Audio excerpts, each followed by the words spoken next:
The thing about being the one who holds everything together is that nobody actually sees you doing it. They just see the lights on. They just see food in the fridge. They see the Wi-Fi working and the water running hot, and they don't think about any of it.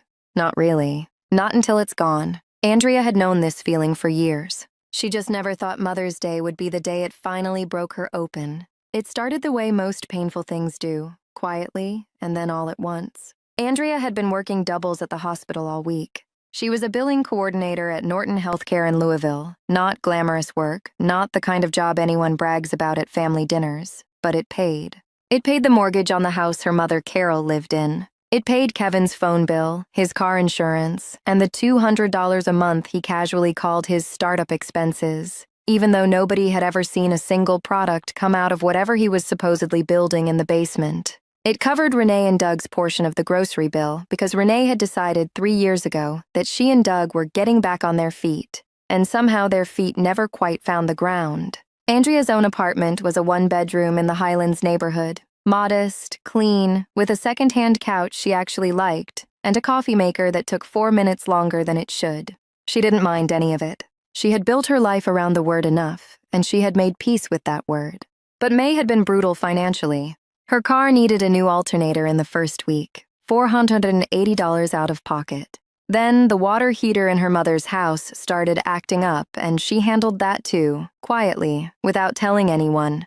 Because telling anyone would have meant a conversation, and the conversation would have turned into her fault somehow. She had $73 left in her checking account by the second week of May, and she was waiting on a reimbursement from her FSA that hadn't come through yet. Mother's Day fell on a Sunday. She drove over to Carol's house on Saturday evening to drop off a card she'd spent 40 minutes picking out at Walgreens. One of those cards that wasn't too sappy, but still meant something. The kind where the words actually landed close to true. She'd also bought Carol's favorite, a box of Fannie Mae chocolates, the small one, $14.99, because that was what she could do. She felt okay about it walking up the front steps. She really did. Renee opened the door before she could knock. Doug got Mom a Keurig, Renee said, not as a greeting exactly, just as information she was delivering. The nice one. The K Supreme Plus. Andrea nodded. That's great. Kevin got her a spa gift card, $80. Andrea held up the Walgreens bag. I got her chocolates and a card. Renee looked at the bag the way you look at something someone dropped on the sidewalk. That's it? Carol was in the living room. She didn't say anything mean, not technically. She had this way of not saying things that was worse than saying them. She just looked at the chocolates on the coffee table next to the Keurig box and the spa envelope, and she smiled this small, tight smile that Andrea had been seeing her whole life.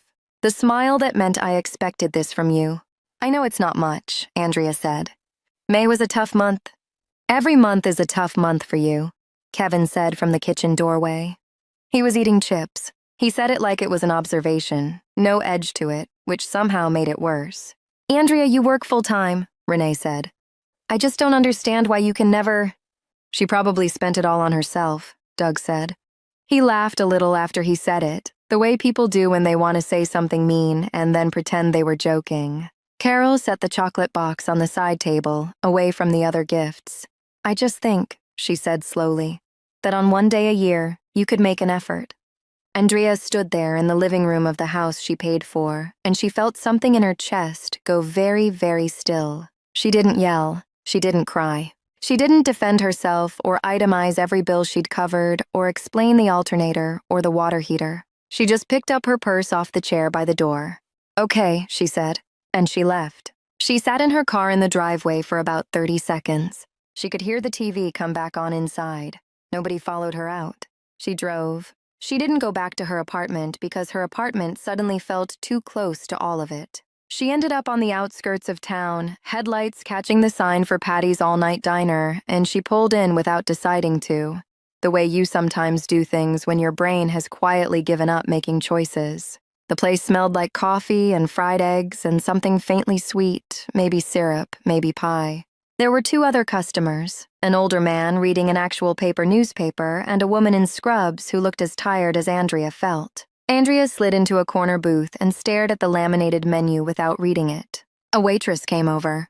Her name tag said Loretta. She had the kind of face that had been through enough that she didn't need to perform cheerfulness anymore. She was just genuinely warm, the real version of it. "You want coffee, honey?" Loretta asked. "Please," Andrea said. "And maybe just whatever pie you have, whatever's good. Sweet potatoes fresh." That. Loretta came back with coffee and pie and didn't ask any questions, and Andrea sat in that booth for 2 hours. She didn't look at her phone. She ate the pie slowly. She watched the parking lot through the window, and she let herself feel the full weight of the evening without trying to fix it or reframe it or tell herself a story about how it was fine. It wasn't fine. It had never been fine. She had just been too busy keeping the lights on to notice. She got a room at the Bluebell Inn off Interstate 65. It cost $58 for the night, which was almost everything she had left, but she didn't care. The room was small and smelled faintly of industrial cleaner, and the bedspread was the color of old mustard. She thought it was one of the best rooms she'd ever stayed in, purely because she was in it alone and nobody needed anything from her. She turned her phone on silent. She watched half a documentary about the ocean on the TV mounted to the wall. She fell asleep at midnight and slept without waking once until 9 a.m., which she hadn't done in maybe 2 years. When she turned her phone back on, it was Sunday, Mother's Day itself. 17 missed calls. Not from Carol, from Renee. Then Kevin, then Doug, which was strange because Doug had never called her once in 4 years. Then Carol, then Renee again, 3 more times in a row. There were texts, too. She read them in order the way you pull a thread.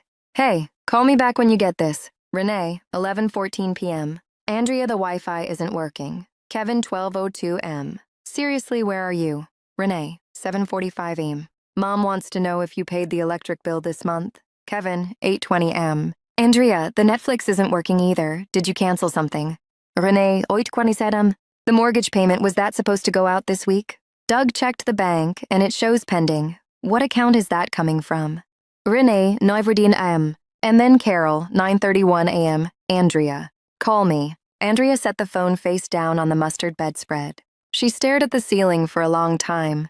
Then she got up, showered, got dressed, and drove to the Ohio River walkway. It was a beautiful morning, genuinely. The river was doing that thing it does when the light hits it sideways, going silver and gold at the same time. She found a bench and sat down and watched a man throw a tennis ball for a golden retriever who was completely, wholly devoted to that tennis ball in a way that made her smile without meaning to. Her phone rang. She watched it ring. Renee. She let it go. It rang again. Carol. She watched the dog. It wasn't that she was punishing them, exactly. Or maybe it was, a little. But mostly it was simpler than that. She just wasn't ready to go back to being invisible yet. She had been visible to herself for maybe 16 hours, and she wanted a few more of them. She thought about what she actually wanted, not what they needed from her. What she wanted. She wanted to keep her own money for 1 full month. She wanted someone to call her on a regular Tuesday just to ask how she was doing. She wanted to stop being the person everyone called when the Wi-Fi went down and stop being invisible every other moment of the year. She sat on that bench for a long time. The dog eventually wore itself out and lay down in the grass with its chin on its paws, completely satisfied. Andrea watched it and thought, that's the goal, actually. That right there. She didn't answer the calls that day, or that evening. She went back to her apartment. She cooked herself actual food, pasta with olive oil and garlic, nothing impressive, but she made it slowly and she ate it at her table instead of over the sink. She opened a window. She listened to the neighborhood sounds. The next morning, she called her bank and had a conversation she had been putting off for 2 years. Then she sat down and wrote. Not a mean letter, not a list of grievances, just a plain and honest account of what she had been paying for and what she was going to stop paying for and when. She was calm while she wrote it. Her hands didn't shake. She drove to Carol's house and put the letter on the kitchen table while Carol was in the other room. Carol came in while she was setting it down. Andrea. Carol's voice was different, softer and also smaller. I love you, Mom, Andrea said. I do. But I've been carrying this house and this family for a long time, and nobody saw it until the moment it stopped. That tells me something. Carol opened her mouth. I'm not disappearing, Andrea said. I'm just going to stop disappearing myself. She left the letter. She hugged her mother, a real hug, not a tense one, and she walked back out to her car. She didn't know exactly what came next. She knew Renee would be angry for a while. Kevin would figure something out, or he wouldn't. Doug would have opinions nobody asked for. Carol might come around or she might not fully, and Andrea had decided she could live with that uncertainty. She merged onto the highway and turned the radio on and found a station playing something she actually liked. For the first time in a long time, the road ahead felt like it belonged to her.